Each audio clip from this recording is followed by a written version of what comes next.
Hello நண்பா, welcome back to பணத்தின் ரகசியம். நம்ம சேனல் நீங்கள் புதுசாக இருந்தீங்கன்னா சப்ஸ்கிரைப் பண்ணுறேங்க. பக்கத்தில் இருக்க பெல் ஐக்கன் கிளிக் பண்ணிட்டீங்கன்னா நாங்கள் போகிற வீடியோஸ்லாம் நோட்டிஃபிகேஷன் கொண்டு வரும் நண்பா. சரி, ஓகே. இன்றைக்கான வீடியோ என்னென்னு பார்த்தீங்கன்னா, ஒரு ஷேர் மார்க்கெட்டில் எப்படி வந்து ஒரு ஸ்டாக்கை வந்து சேமிக்கிறாங்க அதை பற்றி தான் பார்க்க போகிறோம். அதுக்கு முன்னாடி எனக்கு ஷேர் மார்க்கெட் பற்றி எதுவும் தெரியல, அதை நான் வந்து இன்னும் கற்றுக்கலாம் அப்படின்னு நினச்சிங்கன்னா மறக்காமல் என்னோட ஐ பட்டனில் கொடுத்துருக்கேன் பாருங்கள், அதை கிளிக் பண்ணி மறக்காமல் அதை வந்து பார்த்துக்குங்க. ஏன்னா அதோட கண்டினியூ வீடியோ தான் இது. ஓகேங்களா? சரி, வாங்க வீடியோக்குள்ளே போகலாம். சரி, ஓகே. ஸ்டாக் வந்து எப்படி வந்து ஒரு ஸ்டாக் மார்க்கெட்டில் ஒரு ஸ்டாக்கை வந்து எப்படி வந்து சேமிக்கிறாங்க அதை பற்றி தெரிஞ்சுக்கலாம். அதே போல் தான் பார்த்திங்கன்னா, இப்போ வந்து நம்ம ஒரு வங்கியில் ஒரு பேங்க் எடுத்திங்கன்னா அதில் இருக்கிற ஒவ்வொரு நாணயம் ஒவ்வொரு காசோட மதிப்பையும் ஒவ்வொரு இடத்துல சேமிக்கிறாங்க. அந்த மாதிரி தான் நம்ம வாங்குகிற ஸ்டாக்கை நம்ம வந்து சேமிக்கிறதுக்கு வந்து ஒரு இடம் வேணும்.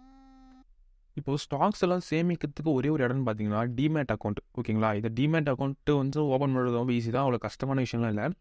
நீங்கள் அப்படி டிமேட் அக்கௌண்ட் வேணும்னா நான் வந்து உங்களுக்கு ப்ரிஃபர் பண்ணுறது பார்த்தீங்கன்னா பேடிஎம் மணி. ஓகேங்களா? அந்த பேடிஎம் மணி நீங்கள் உங்களுக்கு லிங்க் வேணும்னா என்னோட டிஸ்கிரிப்ஷன் லிங்க் இருக்குது, அதை கிளிக் பண்ணி நீங்கள் டேரெக்டாக வந்து விசிட் பண்ணிக்கலாம். நீங்கள் டவுன்லோட் பண்ணி அதை யூஸ் பண்ண ஆரம்பிச்சிக்கலாம்.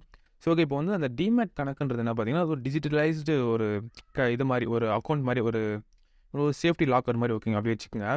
இப்போது அதில் பார்த்திங்கன்னா நம்மளோட நிறைய பல்வேறு இப்போ ஸ்டாக்ஸோட இப்போ நிறைய கம்பெனி இருக்குது. இப்போ ஆட்டோமொபைலு, அதுக்காக பார்த்திங்கன்னா ரிலையன்ஸ் இண்டஸ்ட்ரீஸ், இந்த மாதிரி நிறைய கம்பெனி இருக்குது. இந்த கம்பெனியோட ஸ்டாக்ஸ் எல்லாம் பார்த்திங்கன்னா நம்ம அந்த டிமேட் அக்கௌண்ட்டில் பார்த்திங்கன்னா டிஜிட்டலைஸாக மின்னணு மூலமாக, ஓகேங்களா, டிஜிட்டல் வைஸாக நம்மளால் வந்து அதை வந்து சேர்த்துக்க முடியும். அதுக்கு முன்னாடி வந்து நம்மளுக்கு எலிஜிபிலிட்டி அதில் வந்து டிமேட் அக்கௌண்ட்டில் கொடுக்குறாங்க. இப்போது நீங்கள் ஒரு ஸ்டாக்கை வாங்குறீங்களோ அல்லது நீங்கள் ஒரு ஸ்டாக்கை வந்து விற்கிறீங்களோ அப்படின்னு பார்த்தீங்கன்னா அந்த டேட்டாஸ் எல்லாமே பார்த்தீங்கன்னா டிமேட் கணக்கில் வந்து வரவு வைக்கப்படும் மீன்ஸ் பார்த்தீங்கன்னா அதில் வந்து வைக்கப்படும். நீங்கள் என்னென்ன பண்ணுறீங்க, என்னென்ன வாங்குறீங்க, என்னென்ன விற்கிறீங்க அப்படின்ற மொத்த டீட்டெயில்ஸ் பார்த்தீங்கன்னா அதில் வந்து என்ட்ரி பண்ணிப்பாங்க. ஓகேங்களா? இது வந்து ஒரு பேக் லாக்கர் மாதிரி. ஓகே, அது வந்து டிமேட் அக்கௌண்ட் நம்ம யூஸ் பண்ணலாம் ஸ்டாக் மார்க்கெட்டை பொறுத்த வரைக்கும்.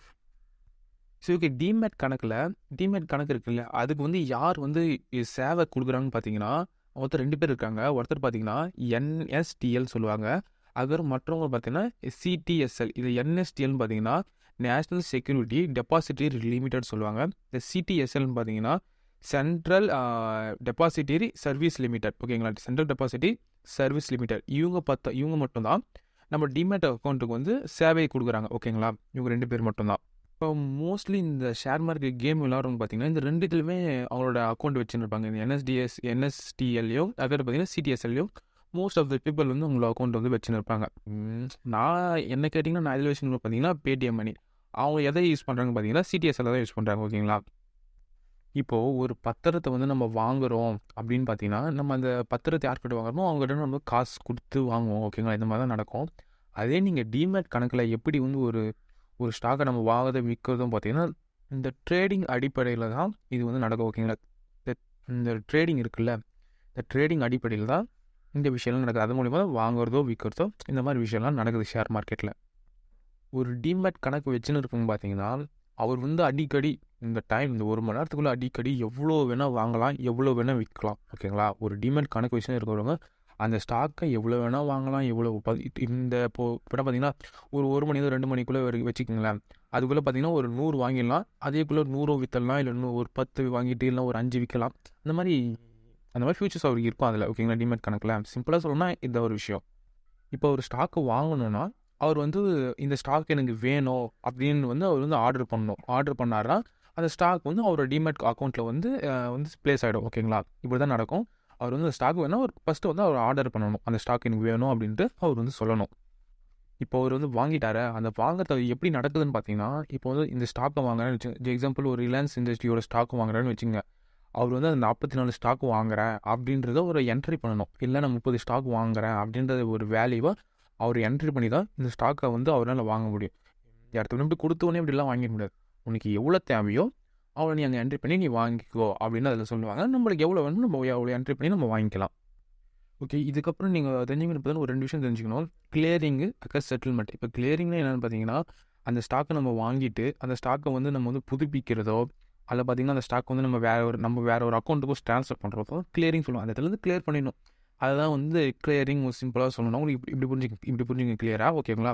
கிளியரிங் என்னென்னா அதை இடத்தோட நம்ம வெளியே தருதுன்னே வச்சுங்களேன் அப்படின்னு வச்சுங்க கிளியரிங்னா. செட்டில்மெண்ட் என்னென்னு பார்த்தீங்கன்னா இப்போது செட்டில்மெண்ட் பார்த்தீங்கன்னா இருவழி செயல்முறை அப்படின்னு பார்த்தீங்கன்னா 2 பேர் அதில் வந்து சம்மந்தப்பட்டிருப்பாங்க. யாரான்னு பார்த்தீங்கன்னா இப்போ வாங்குறவங்களும் அதை சம்மந்தப்பட்டிருப்பாங்க. அதில் பார்த்தீங்கன்னா விற்கிறவங்களும் வந்து அதில் வந்து சம்மந்தப்பட்டிருக்காங்க. ஓகேங்களா? இப்போ வாங்குறவங்க என்ன பண்ணுவாங்க, எனக்கு வந்து இவ்வளோ வேணும். எனக்கு வந்து ரிலையன்ஸ் இண்டஸ்ட்ரியோட ஸ்டாக்ஸ் பார்த்தீங்கன்னா 44 ஸ்டாக்கே எனக்கு ரூ. 1000 எனக்கு வேணும் அப்படின்னு வந்து ஒரு ஆர்டர் பிளேஸ் பண்ணார்னா, விற்கிறவங்க என்ன பண்ணுவாங்களா, உங்களுக்கு வந்து அந்த ஆர்டரை வந்து செட்டில்மெண்ட் பண்ணி விட்டுருவாங்க. ஓகே, ஒரு 4 நாள் கேட்டுக்கிறாருப்பா, இவர் வந்து ஒரு ரூ. 1000 கேட்டார். ரூ. 1000க்கு 44 ஸ்டாக் கேட்டுக்கிறாரு. ஓகே, அவருக்கு வந்து செட்டில்மெண்ட் பண்ணிடுங்க இப்படின்னு பண்ணுறது தான் செட்டில்மெண்ட். இப்போ ஒரு புரிஞ்சுட்டுக்கோங்க, ஒரு ஸ்டாக் மார்க்கெட்டுக்குள்ளே என்ன விஷயம் நடக்குது அப்படின்னு உங்களுக்கு வந்து ஒரு புரிஞ்சுட்டுங்க. ஓகேங்களா? ஸோ ஓகே, இந்த செட்டில்மெண்ட் இருக்குல்ல, இதை வந்து இன்னும் நான் டீட்டெயிலாக ப்ரீஃபில் எக்ஸ்பிளைன் பண்ணுற பாருங்க. அது எவ்வளோ நாளுக்குள்ள அந்த செட்டில்மெண்ட்டில் நடக்குது, உங்களுக்கு எப்போ வந்து அமௌண்ட் வரும், எப்போ கிரெடிட் ஆகும், இதுக்கு வந்து குறிப்பிட்ட டைம் எடுக்கும். எப்படி டைம்னு பார்த்தீங்கன்னா, இப்போ வந்து நான் இப்போயே கொடுக்குறேன்னா இப்போயே வந்துடாது. இதுக்கு வந்து ஒரு சில டைம் வந்து கிரெடிட் அதெல்லாம் இருக்குதுன்னு அது சொல்கிறேன் பாருங்கள். இதை புரிஞ்சுக்குங்க. இப்போ ஒரு ஸ்டாக் மார்க்கெட்டில் ஒருத்தர் வந்து ஒரு ஸ்டாக் வாங்குறான்னு வச்சுக்கோங்களேன். அவர் அக்கௌண்ட்டில் பார்த்தீங்கன்னா 10,000 வச்சுன்னு இருக்காரு.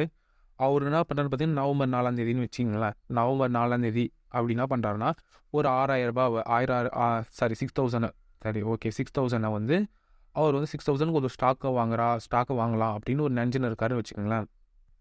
இப்போ ஒரு ரூ. 6,000க்கு ஒரு ஸ்டாக்கை வாங்கிட்டாருன்னா, அடுத்த செகண்டு அவர் அக்கௌண்ட்டில் 10,000 இருந்துச்சுல, அந்த இதில் மைனஸ் பண்ணிடுவாங்க. மைனஸ் வந்து 6 போட்டால் மீதி 4 இருக்கும். ஓகேங்களா? டக்குன்னு அடுத்து நீங்கள் வாங்கின அடுத்த செகண்டு உங்கள் அக்கௌண்ட்டில் வந்து மைனஸ் ஆகிடும். ஒன்ஸ் அவர் ரூ. 6,000 கொடுத்து எனக்கு ரிலையன்ஸ் இண்டஸ்ட்ரி ஸ்டாக் வாங்கிட்டார், ப்ளேஸ் பண்ணிட்டாருன்னா, அந்த ரூ. 6,000 வச்சு மற்ற எந்த ஸ்டாக்கும் அவரால் வாங்க முடியாது. அவர் எதில் ப்ளேஸ் பண்ணியிருக்காரோ அந்த ஸ்டாக் மட்டும் தான் அவரால் வாங்க முடியும். இப்போ வாங்கிட்டாரா, இப்போ செகண்ட் டே என்ன ஆகுதுன்னு பார்த்தீங்கன்னா, இப்போ 2வது நாள் என்ன ஆகுதுன்னா, அப்போ பார்த்தீங்கன்னா நவம்பர் 4 இப்போ நவம்பர் 5ஆம் அப்போ என்ன நடக்குதுன்னு பார்த்தீங்கன்னா, அந்த இடத்துல அந்த அந்த அந்த 5ஆம் நடக்கிற பணம் என்ன ஆகுதுன்னா, கட்டண கழிப்புன்னு சொல்லுவாங்க. அது பார்த்தீங்கன்னா டிரான்சாக்ஷன் எக்ஸிக்யூஷன் சொல்லுவாங்க. அந்த இடத்துக்கு வந்து இவரோட காசு வந்து போய் சேரும். எப்போது 2வது நாளில். அதுக்கப்புறம் 3வது நாள் என்ன நடக்கும்னு பார்த்தீங்கன்னா, இப்போ 3வது நாள்னு பார்த்தீங்கன்னா டேட்டுனா 6ஆம் தேதி என்ன நடக்கும்னு பார்த்தீங்கன்னா, அவர் 6ஆம் அவர் டிமேட் கணக்கில் வந்து அவர் என்ன ஸ்டாக் ரிலையன்ஸ் இண்டஸ்ட்ரி ஸ்டாக்கு 44க்கு வாங்கியிருந்தாருன்னா, அந்த டிமேட் அக்கௌண்ட்டில் கரெக்டாக 3ஆம் அந்த 3 நாள் ப்ராசஸ்ஸு. அப்படின்னா 6ஆம் கரெக்டாக அவர் என்ன ஸ்டாக்கை வாங்கினாரோ அந்த ஸ்டாக் அவர் டிமேட் அக்கௌண்ட்டில் வந்து ப்ளேஸ் ஆகிடும். ஓகேங்களா? இப்போ இதே ப்ராசஸ் தான் விற்கிறதுக்கும். இப்போ ஒரு 4ஆம் அவர் வச்சுருக்க ஸ்டாக்கை நான் விற்கிறாருன்னா, அப்போனா அவர்கிட்ட அது 3 நாள் கழிச்சு 6ஆம் அவர் விற்ற ஸ்டாக்குக்கு உண்டான காசு வந்துடும். 6ஆம் இல்லை, 3 நாள் ஆகும்னு சொல்ல வரேன் நான். இப்போ 4ஆம் விற்கிறாருன்னா 4, 5, 6 அப்படி. ஓகேங்களா? 3 நாள் வச்சுக்கோங்க. 6ஆம் அவர் அக்கௌண்ட்டுக்கு வந்து அவர் விற்ற ஸ்டாக்குக்கு உண்டான அமௌண்ட்டு அவர் அக்கௌண்ட்டில் வந்து விழுந்துடும். ஓகேங்களா? இதுதான் நடக்குது. சிம்பிளாக இவ்வளோ ஈஸியாலாம் வேறு யாரும் சொல்ல முடியாது. நான் உங்களுக்கு புரிஞ்ச அளவுக்கு சொல்லியிருக்கேன். கரெக்டாக புரிஞ்சுங்க. இதுதான் நடக்குது. ஓகேவா? இதுக்கப்புறம் நான் ஒரு இமேஜ் காட்டுற பாருங்கள். இது வந்து சைக்கிள், டிரான்சாக்ஷன் சைக்கிள்னு சொல்லுவாங்க. இது பார்த்தீங்கன்னா ஃபஸ்ட்டு பார்த்தீங்கன்னா ரெட் கலர் இது ப்ளேஸ் பண்ணுறாங்க ஆர்டரை. அது பார்த்தீங்கன்னா ட்ரேட் எக்ஸிக்யூஷன் போகுது. அதுக்கப்புறம் வந்து கிளியரிங் சொன்னால நேரம் பார்த்தீங்கன்னா கிளியரிங்னா என்னன்னு தெரிஞ்சிச்சுல உங்களுக்கு. கிளியரிங் ஆகுது. அதுக்கு வந்து செட்டில்மெண்ட் பண்ணிடுறாங்க. அதே சர்க்கிள் இதே தான் நடக்கும். இப்போ அவர் விற்றாலும் இதே தான் நடக்கும், வாங்கினாலும் இதே ப்ராசஸ் தான் நடக்கும். ஸோ ஓகே, நெக்ஸ்ட்டு இன்னொரு மாடல் நான் போகிறதுக்கு முன்னாடி ஒரு சில எக்ஸசைஸ் நான் உங்களுக்கு கொடுக்குறேன். என்னென்ன எக்ஸசைஸ்லாம் பார்த்தீங்கன்னா, இது கம்பல்சரி நீங்கள் பண்ணால் தான் வந்து உங்களுக்கு வந்து புரிஞ்சுப்பீங்க. நீங்கள் எப்படி ஸ்டாக் மார்க்கெட் ஒர்க் ஆகுதுன்றது நீங்கள் தெரிஞ்சுப்பீங்க. என்ன எக்ஸசைஸ்னு பார்த்தீங்கன்னா, இது கம்பல்சரி எல்லாம் பண்ணிவிட்டு எனக்கு கமெண்ட் செக்ஷனில் சொல்லுங்கள், நான் இந்த எக்ஸசைஸ் பண்ணி பார்த்தேன் ப்ரோ அப்படின்ட்டு. இப்போது என்எஸ்சிலையோ நேஷனல் ஸ்டாக் எக்ஸ்சேஞ்ச் அவரோட வெப்சைட்லையோ அல்லது பேடிஎம் மணி கொஞ்சம் ஈஸியாக இருக்கும். நீங்கள் வந்து அதை டவுன்லோட் பண்ணிங்க, கீழே டிஸ்கிரிப்ஷனில் இருக்குது. இது ரெண்டுத்தில் ஏதோ ஒன்று நீங்கள் சூஸ் பண்ணிக்கோங்க.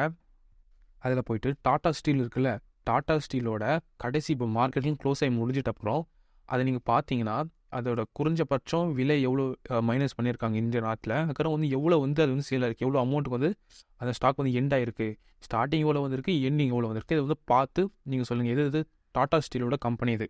சரி ஓகேண்ணா, இது எனக்கு எப்படி பார்க்கறது தெரியலனா அது மறக்காமல் நீங்கள் வந்து என்னோட இதுக்கு முன்னாடி போட்ட நான் வீடியோ பார்த்தா தான் உங்களுக்கு வந்து லாஸ்ட் ப்ரைஸ்னால் என்னென்னு பிடிக்கும். ஓகேங்களா? லாஸ்ட் ட்ரேடட் ப்ரைஸ்னு சொல்லுவாங்க.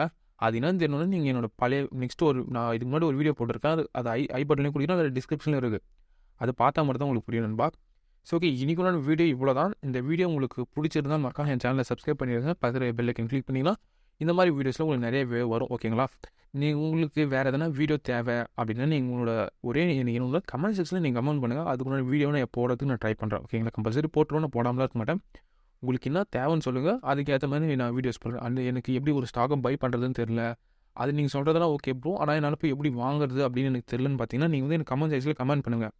ஓகேங்களா? எனக்கு வந்து தெரில ப்ரோ, அது வந்து லைவ் எக்ஸாம்பிள் எனக்கு காட்டுங்க அப்படின்னா நான் கம்பல்சரி லைவ் எக்ஸாம்பிள் நான் காட்டுறேன். ஓகேங்களா? ஸோ இங்கே நண்பா, இன்றைக்கி வீடியோ தான். நெக்ஸ்ட் வீடியோக்கோசரம் நான் வந்து உங்களுக்கு கம்பல்சரி நான் நாளைக்கு போகிறேன். Okay, bye, stay tune and good bye.